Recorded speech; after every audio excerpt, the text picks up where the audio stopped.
Robert, I have to admit that I'm one of the many of these people who probably had a bad experience of poetry at school, and that Oh is, no, what happened? I think it's just generally, the way things are taught sometimes. It's not a knock on my teachers because they were very good, but I think you have to sometimes be in the mood to learn things as a teenager. And I don't think I I was think in the I don't think I was in the mood to learn things so much. that's true, and I think you have to get lucky and find poetry that you like early on. I've got paint on my mouth. Sorry. I think you have to be lucky and find poetry you like at a certain point too. But poetry is part of the Rugby League World Cup Cultural Festival, and I guess the first thing to ask is how does poetry and rugby league combine? Well, I mean, I'm one of those people that thinks that sport's very poetic because I'm a massive sports fan, and it's been the other passion of my life as well as art and poetry is sport, really. So it seems natural to me, and how we wanted to link it is we wanted to bring poets together to work in teams, because poets are normally working in very, freezing flats on their own. And it's a very solitary activity, but I'm interested in making poets work together and seeing what happens as a sort of experiment, because I think there's no reason that art form should be necessarily solitary, right? Because it's related to music. When you think of how great a band like the Rolling Stones are playing together compared to how famously, let's say, less inspiring Mick Jagger and Keith Richards' solo work is, right? What happens in that magic of collaboration in rock and roll music is interesting to me in terms of, can you recreate that with poetry? Can you basically get a band together and take your work in different directions that you wouldn't expect? How have you found that process then? Because sport is all about creating winning teams. Sometimes you get the right combination, sometimes you don't. Has it been hard to work with different people when you used to working a lot? Well, this one was interesting because this one was the biggest one I've tried to do. Right, so I worked with 8 poets. I worked with Malika Booker from Leeds, Vicky Foster from Hull, Jackie Kay from Manchester, Zafar Kuno from Leeds, Jade Morrissey from Newcastle, Jacob Polly from Newcastle, Shane was from Hull, and Louise Wallen from Manchester. So this was 8 people and me trying to make sense of something. So we did it in teams of 3. And, those groups have got different dynamics. Some of them get into it right away. Some of them are a bit more shy to begin with. And you've got to sort of play a team captain's role to get them out of their shell, really.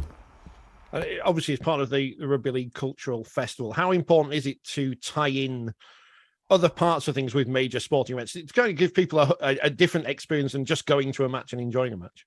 Yeah, I think it makes it a festival. I think the cultural element that this is part of and the street theatre that Pinwheel are doing makes it a festival. And I think it was really important for this Rugby League World Cup to feel like a festival, partly because it had been postponed. And last year there was so much controversy around the Aussies pulling out and having to, go back to square one. Would it happen or wouldn't it happen? And all that stuff. So I think people are genuinely happy that it's happened, not just within the RLWC organisation, but in the towns and cities where it's happening. So I think the art and poetry and theatre aspect of it is to make it feel like a festival, so that people who might not be the biggest sports fans like us still get something out of it, and that sense of a community coming back together and us doing celebratory things that we didn't do for the COVID years really is really nice to get back to. Yeah, it does seem that we're all trying to find not necessarily whatever normal was before, because I don't think normal is a thing that actually exists, but trying to find things that we enjoy. We're trying to enjoy our life, because there's a lot of rubbish around that we need to try and shut out as much as possible. I think that's true, and I think that sport becomes a really nice, almost therapy and escape from the continually worrying news feed that we are subjected to every day, isn't it? It's not just poetry written down, of course. These are actually on display on I guess billboards is one way of describing it. Yeah, they're on big floats basically, You know, I'm Scottish, and when I was a kid, we used to have miners' gala days, and you'd have a big float come into the village with stuff on it. So these are made with big letters cut in recycled PVC and LED lights so they illuminate, and they sort of drive in the streets. It's a bit like the Blackpool Illuminations, but instead of you driving to them, they drive to you. And it's going. Sorry. Yeah, no, that was sort of the idea.